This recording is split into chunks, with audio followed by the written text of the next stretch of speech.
Hi, everyone. Welcome to another episode of Meet to Marry, Finding True Healthy Love. I'm Barry Lyman, and I'm so excited today that I have the privilege of interviewing Melanie Horowitz.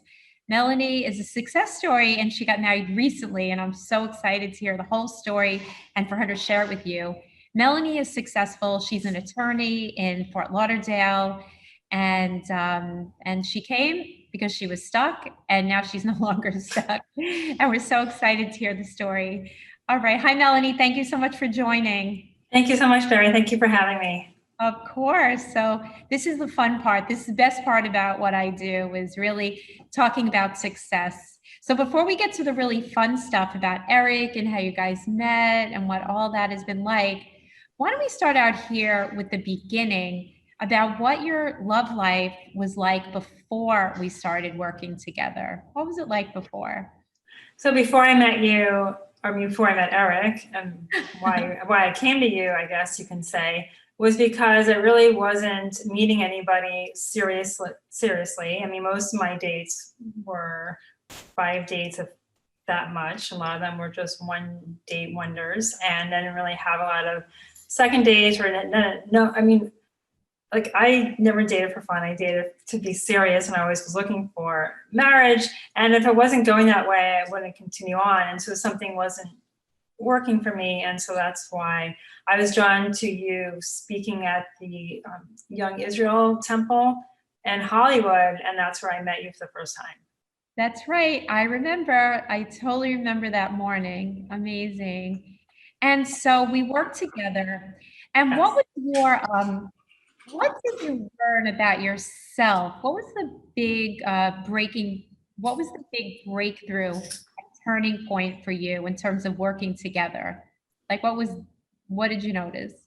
So the big thing that I took away from you, and that actually I impart to a lot of people who I see are still struggling, is the whole point of you tell yourself things, and then you find people who can attract people who confirm what you say about yourself.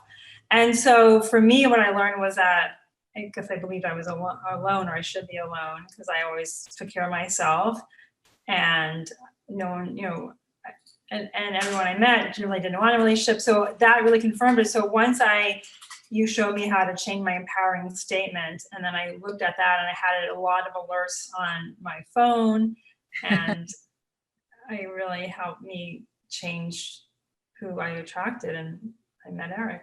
Right, right. So at the end of the day, we all discover there's conditioning from the past, and we don't even realize that we're dating from a place of our inner child. Here we are, successful adults. You're an attorney. Everything's working for you. You're an aunt. You love your niece. You have a great life. But when it Yes. comes to love, it's like we're stuck. Oh my God, there's something wrong with me, and that's in spite of therapy and being self-aware and all this stuff. So yeah, so I get that. I totally get that. And then what changed about your dating, your actual dating? So before you weren't really, you were having like 5 dates. And what changed about what you learned about how to find him? I think what changed was that I was in a better place. And so not only did I do the alerts with the new empowering statement, but of course I also did mirror exercises that you taught me. And I think those two in combination are really the biggest thing that I would give credit, because that really helped change everything for me. And then when I met Eric, it sort of just was very easy. Well, so we had 4 dates, and by the fourth date, then we knew it would work. The third date didn't go so well, but I was comfortable, and I called him up and I spoke with him, and I said we should spend some more time together, and he agreed. And that fourth date was 10 hours. We went to an escape room, we went to Dave and Buster's, we went to dinner, and then we watched a movie. And I think from that day forward, we enjoyed each other. No one got annoyed with each other. We had really good conversations. And from that day forward, we like knew that this could be something. Oh, so what was different about how you feel when you're with Eric? Because we talk a lot about emotional needs and how you would know that this person is for you. So how did you feel when you were with him that had you know that there's possibility here? It was very easy to be with him. If there was any problems, any concerns, if I didn't like something, it was very easy for me to address it. Like I wasn't afraid to address it. I wasn't afraid that I would lose him. I wasn't afraid. It was just very easy to articulate what I needed. It was very easy for him to articulate what he needed. We're very clear on our relationship goals and what we want and how we can be together and what we want from each other. And it was just very easy to be together. And we just, of course, we have fun together and we both love to travel and we just really like spending time with each other. No, that is so sweet. Now you got married when? You got married in November, right? Yes. And it was during COVID that you got married, right? Not only during COVID, but during Tropical Storm Eta, when it was storming almost like a hurricane. And we were supposed to get married outside because of COVID. And we had all the tables spaced out and we had Easter lighting coming in. And of course, we couldn't have it outside.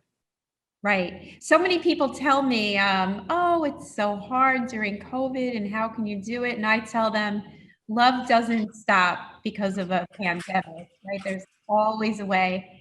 And so, what is your life like now? What is your life like now compared to what it was like before when you were working and you had your pup, your dog? Like, what's life like now? So it's so different. So back then I would just be working all the time, coming home, walking my dog, and then after my dog passed away, I would just be working all the time. And then now, and that was in Plantation. So now I live in Palmetto Bay, which is, like an hour south of Plantation. And I'm working from home, of course, but that's more COVID related, not Eric related.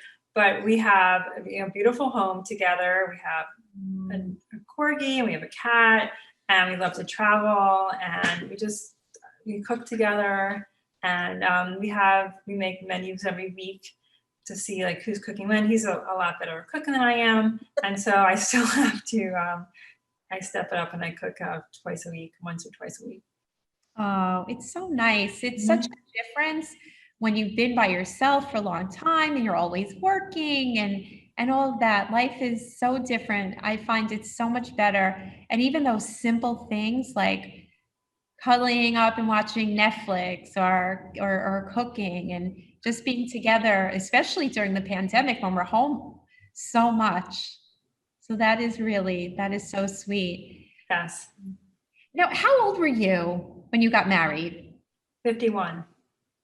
So there you have it. There you have it. We have a lot of people like you, Melanie, who get married, 48, 49, 50 in their 50s. And that's your first time, right? Yes. Oh, that's amazing. That's wonderful. So it really shows that once you make up your mind and you get committed to finding that person and you do the work, and you did the work, you definitely did the work because our process is very deep. It's not surface. And had you tried other things before we met? I must have read about 1 million books. And I mean, when I moved into Eric's house, I mean, he didn't realize how many books on being single and what to do and what to say and what this means, what that means. I had so many, I really probably could have sold them all, but I just donated them to the library. So I think that was a key thing I did. And I tried different things and I had friends help me with the profiles. I mean, I never gave up and I helped a lot of other people find love by helping them with their profiles. But for me, I wasn't getting the same success. Right, right. So often we do a lot of things. It was the same with me and most of our clients is we try so many different things that are well-intentioned, books and therapy and but those things I find to be very conceptual, rules based and what to say and what not to say. Right. So, yeah, and so that's very, very prototypical. So it's so exciting. So what would you want other singles to know who are still struggling about taking the plunge and getting the right help, making a real plan? The key thing that they need to be aware of is to be aware of what they tell themselves, because a lot of people do date very similar people, just like you had talked about, and so I do point that out to people. I do that often, so I think that's really important. People don't realize that and the voices they tell themselves are what's causing them not to meet the right relationship that will bring them success and love. Right, right, exactly. It really is. And even sometimes we even know what we're telling ourselves, like, oh my God, maybe there's something wrong with me, or maybe it's not my time. But then the question really is, how do you change that whole paradigm? How do you change that voice? Because we could meditate and pray or say, oh, that's not true, but we're still being run by something very deep from the past that we have to transcend on the right steps and in the right order. If not, it doesn't change, right? Exactly. And there's so many people that I talk to and said there's nobody out there or Oh, I can't. So like that always drives me crazy. Like, and now I'm even more aware of that because of talking to you. Because I mean, it's like a self-fulfilling prophecy. I mean, they're making it like no one's coming to them. Yeah, so I'm always like trying to help them like stop that thinking. I hear that every day, and that's such a limited belief because when Yeah. unconsciously blocked, Melanie probably would not have been open or seen Eric if she remained in her old ways, and Mhm. all of us. So we have to choose to believe, and we have to be willing to leave our comfort zones in order to do the right things in the right order with a real plan to make it happen. Yes. Aw. So what are you excited about? Like, what are you and Eric like? What are you looking forward to in the future? Married lady now? Yeah, well, we have our dream honeymoon coming up in the fall. Ooh. So because of COVID, we couldn't go. My dream's been going to New Zealand and Bora Bora, and New Zealand was closed because of COVID. And so we went to a beautiful honeymoon this past fall, like right after the wedding. But we have our dream honeymoon booked, and we're excited to fly from here to Papeete, Tahiti, and take a ferry to Moorea in French Polynesia, and then go to Bora Bora with an overwater bungalow. And then we fly from Tahiti to Auckland, New Zealand, and rent a car and go to New Zealand for 2 weeks. Wow. I remember you talking about that. I totally remember you talking about your vision for your future. Wow, that's so exciting. Oh, Melanie, I'm so happy for you. Thank you. Oh, when I see those pictures, you look so great together. Thank Oh, you. yeah. All right. Well, thank you so much for sharing with us your story, and we wish you a lifetime of happiness with Eric. I really appreciate that. Thank you so much, Barry. Thanks for having me. It's good to see you again. Yeah, it's so great to see you. You look amazing. I'm so Thank you. happy. Awesome.